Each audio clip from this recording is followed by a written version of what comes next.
Bienvenidos a un nuevo capítulo de Controversia TV, el canal de política y cultura alternativa. En esta ocasión nos acompaña el abogado Fernando Urribe Echeverría, experto en derecho penal, institutano hasta los huesos. O sea, del Instituto Nacional. Así es. Quien nos acompaña en esta ocasión para tratar un tema muy importante, fundamental, que tiene que ver precisamente con la libertad de expresión, con aquel derecho a poder manifestarnos libremente y sin que las leyes vayan en desmedro de este propósito y que tampoco vayan estableciendo progresivamente el cerco cultural al cual nos hemos enfrentado en la actualidad. Bienvenido, don Fernando. Muchas gracias por la invitación, Fernando. Muchas gracias.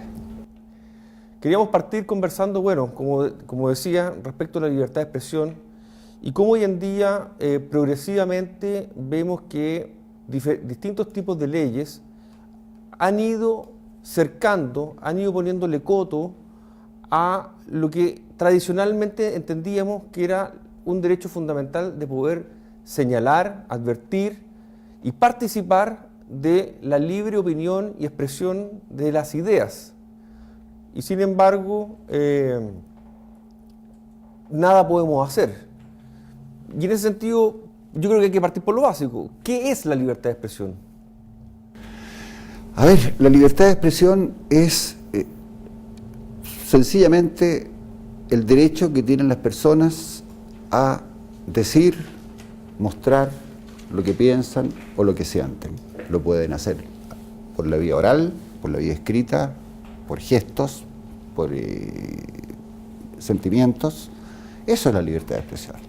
Ahora, que es un derecho del hombre, es un derecho del hombre sin duda, que tradicionalmente ha habido intentos por coartarla, no cabe la menor duda. Yo creo que es bueno decir que se empieza a hablar de la libertad de expresión en términos jurídicos y políticos con Montesquieu, con Voltaire, con Rousseau en la época de la Ilustración. Y ese principio de la libertad de expresión está consagrado en la enmienda primera de la Constitución de los Estados Unidos de Norteamérica. Dio origen a la Revolución Francesa. Naturalmente, que un cambio tan profundo y tan importante en la vida social trajo como consecuencia excesos. Y han sido precisamente excesos de libertad de expresión los que han llevado a muchas personas, a muchas autoridades, a muchos políticos a, en definitiva, tratar de cercenar poco a poco la libertad de expresión. Porque la libertad de expresión, si bien es un derecho que le puede causar daño a muchas personas, a la libertad de expresión, a la libertad del ser humano de decir lo que piensa, lo que sienta, no hay mano ni hay ley real que le pueda impedir hacerlo. Dicen los penalistas que mientras el pensamiento o la opinión está en el fuero interno, no tiene relevancia jurídica. Eso dicen los penalistas.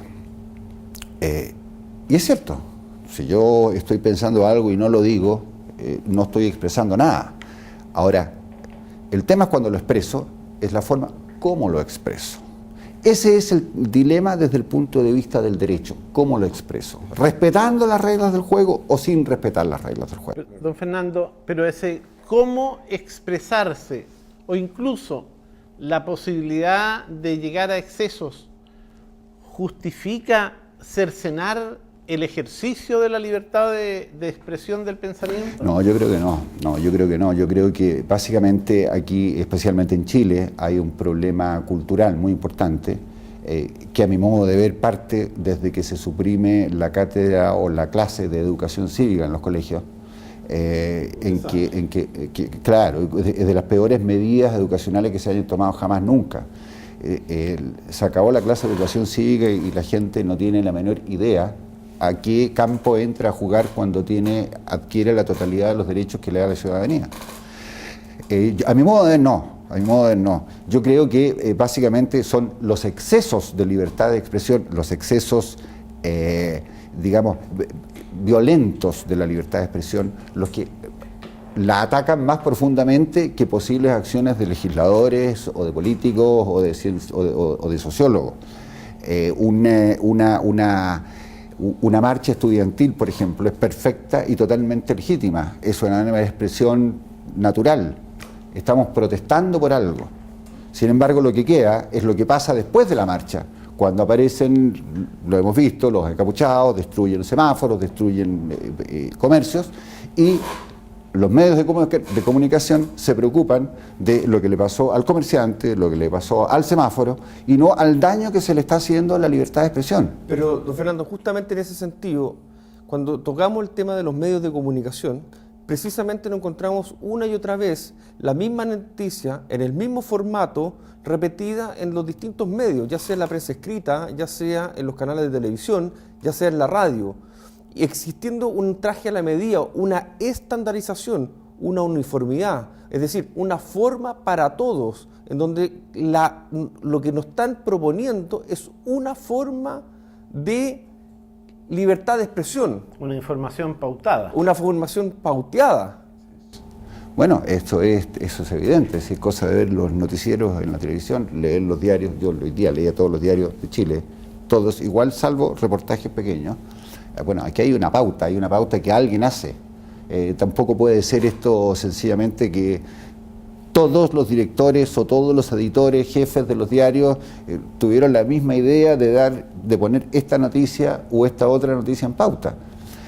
A mí lo que, al respecto, yo vi un programa de controversia, que lo veo siempre, en que estuvo un economista francés y que hablaba de una especie de organización empresarial que es supranacional, supragobierno, es que en definitiva son los que manejan el mundo económico.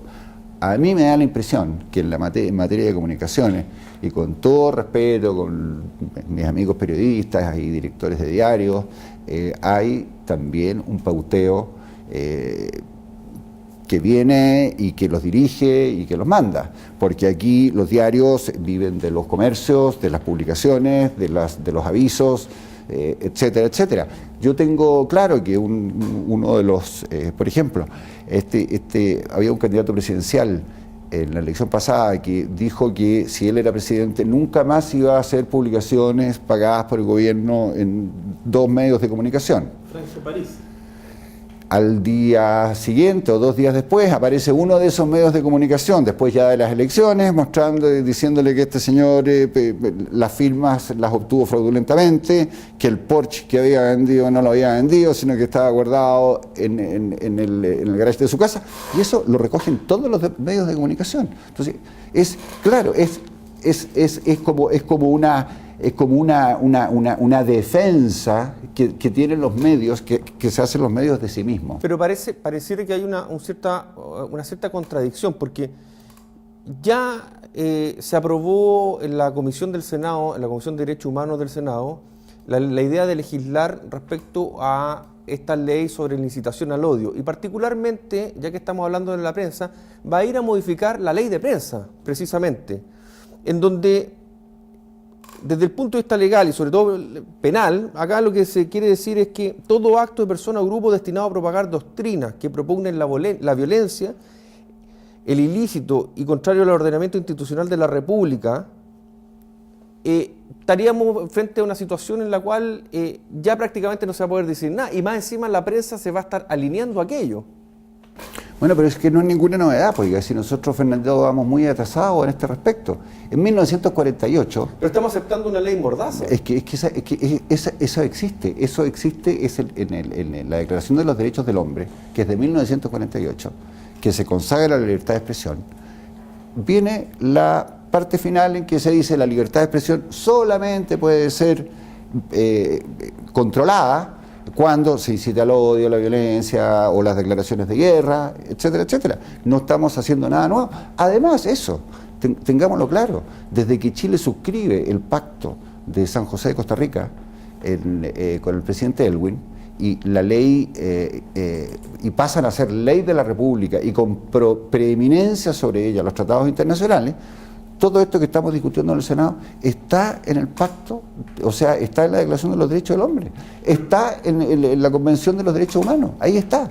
O sea, se renunció a la independencia y a la soberanía del Estado y del pueblo de Chile. Bueno, es que yo creo que eso ha sucedido hace mucho rato. En los aspectos no solamente de libertad de expresión, sino que, a ver, desde que se crea el satélite de comunicaciones y se achica el mundo, es mucho más fácil dirigir el mundo a través del satélite. Nosotros podemos saber lo que pasa en este momento en Sri Lanka, conectando el canal correspondiente, porque hay un satélite que nos va a decir lo que está pasando y lo vamos a ver en vivo. ¿Ok?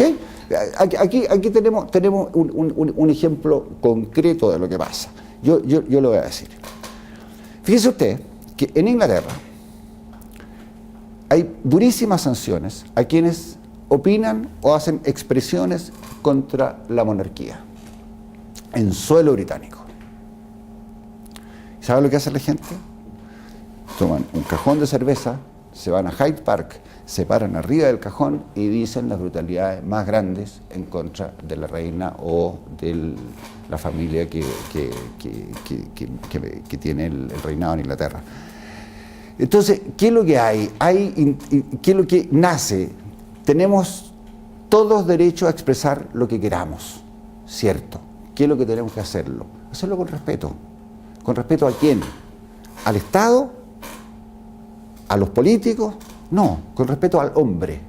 Porque la base los que vivimos somos hombres, que nos juntamos y hacemos grupos, pero en la medida que las políticas estén dedicadas a proteger la dignidad del hombre, y la dignidad del hombre efectivamente se proteja, o sea, atacar la libertad de expresión sería hoy día tan ridículo como decir saquemos a Sampaoli de la selección.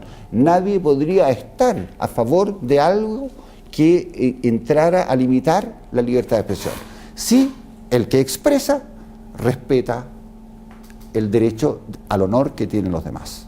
Pero, a ver, pasa lo siguiente, porque si vamos a la Constitución chilena, en el artículo 19, inciso 2, se señala que ni la ley ni autoridad alguna podrá establecer diferencias arbitrarias.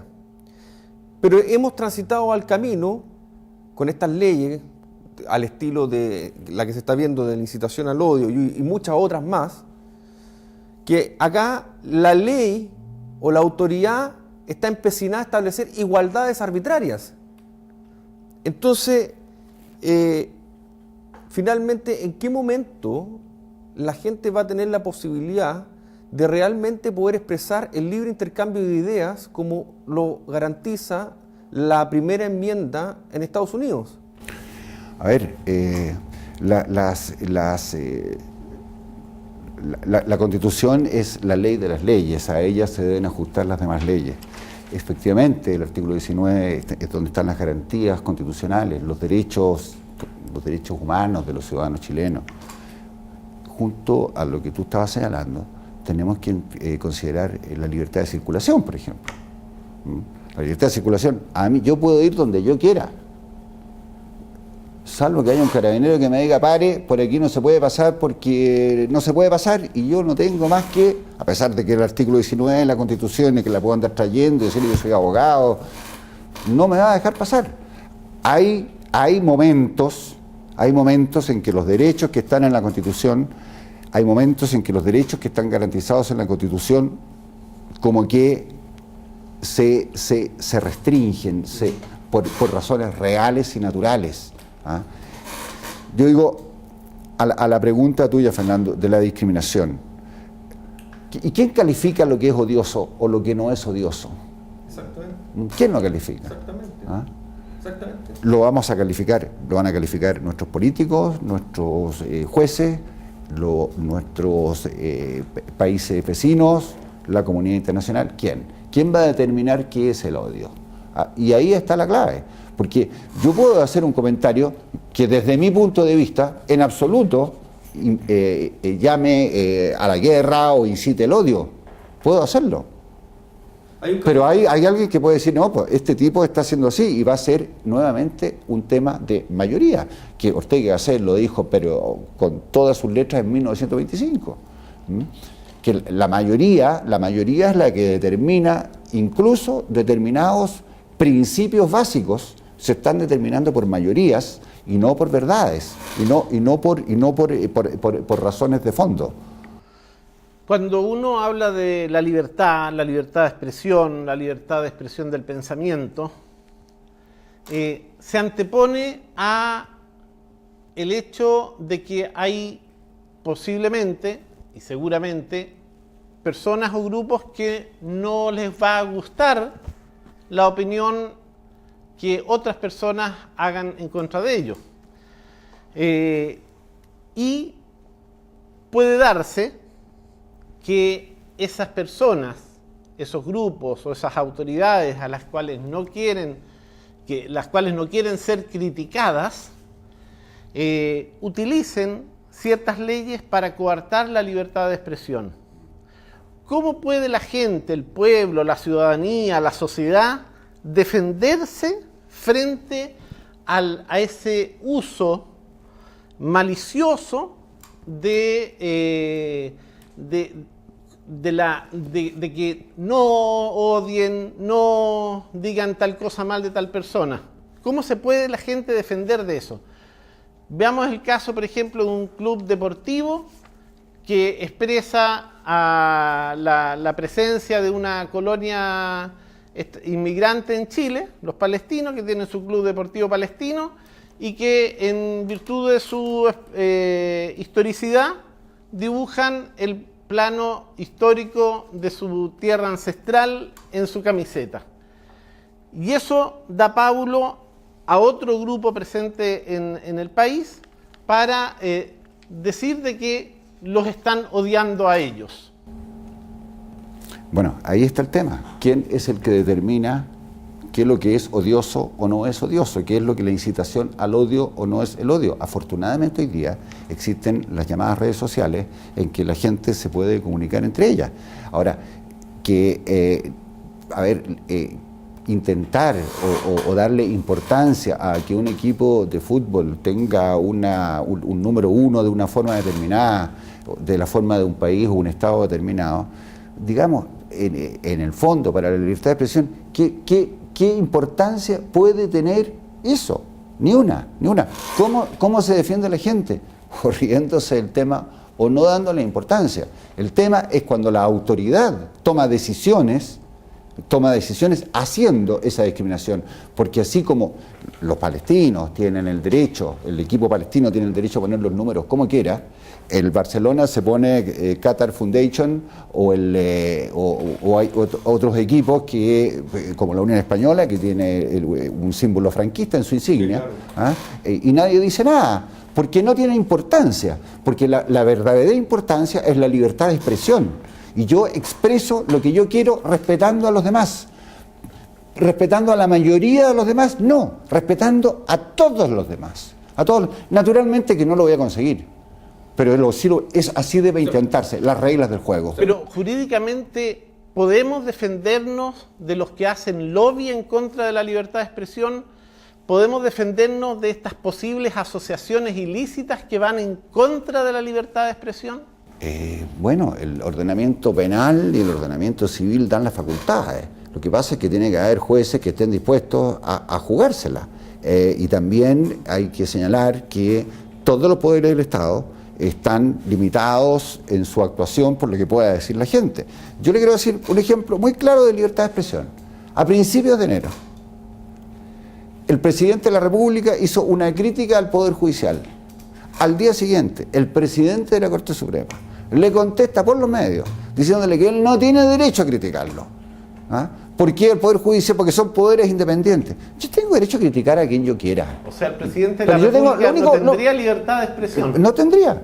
Yo digo, yo tengo derecho a opinar y expresar lo que yo quiera. La única limitación real que tengo es que yo debo respetar al contrario. Yo no puedo llegar a insultar a una persona. Puedo decirle lo que pienso. Esa es la base de la libertad de expresión. la creación del disenso, la ampliación del debate, el desarrollo del arte. Esa es la libertad de expresión. Usted señalaba que incluso la libertad de expresión no solamente está acotado a la expresión verbal, sino que también a las acciones. Y en ese mismo ejercicio, sin ir más lejos, el marxismo propugnaba la lucha de clases. Si lo entendemos en la lógica hacia la cual nos quieren llevar, la lucha de clases evidentemente es una incitación a la violencia. Pero todos entendemos que en la convivencia que tenemos no representa mayor agresión o no representa una amenaza. Entonces, vamos a caer nuevamente en establecer en la Constitución como estaba antes y que tuvo que ser derogado por lo mismo, porque todos entendemos que es la libre participación democrática del libre intercambio de ideas. A ver, y para cerrar el tema, uno, la libertad de expresión es un derecho del hombre de siempre. La libertad de expresión oral, escrita o física. Única limitación, respetar a la persona, respetar al individuo. En la medida que respetemos al individuo, podemos decir y hacer lo que queramos. Pero Fernando Sayé mencionaba el caso de las amenazas. Pero resulta que esa respuesta del presidente de la Corte Suprema aparece amenazando la libertad de expresión de un ciudadano que más encima ejerce la presidencia de la República. ¿Quién controla al presidente de la Corte Suprema? Nadie. ¿Quién defiende al pueblo del presidente de la Corte Suprema que quiere coartar la libertad de expresión de otro como el presidente? ¿Quién debería hacerlo? Los medios de comunicación. ¿Y dónde están los medios de comunicación criticando eso? Yo soy abogado penalista, no le puedo contestar eso. Controversia es el lugar donde se puede decir esto. Don Fernando, le quiero dar las gracias a nombre de todo el equipo de Controversia por haber venido, por habernos acompañado. Yo sé que usted nos sigue permanentemente y queremos invitarlos a un nuevo capítulo a futuro y que nos sigan viendo, que nos sigan compartiendo y que sigan controversiando como lo hace nuestro amigo Pedro Banovies. Don Fernando, muchas gracias y nos vemos en un próximo capítulo. Gracias. Gracias por la invitación.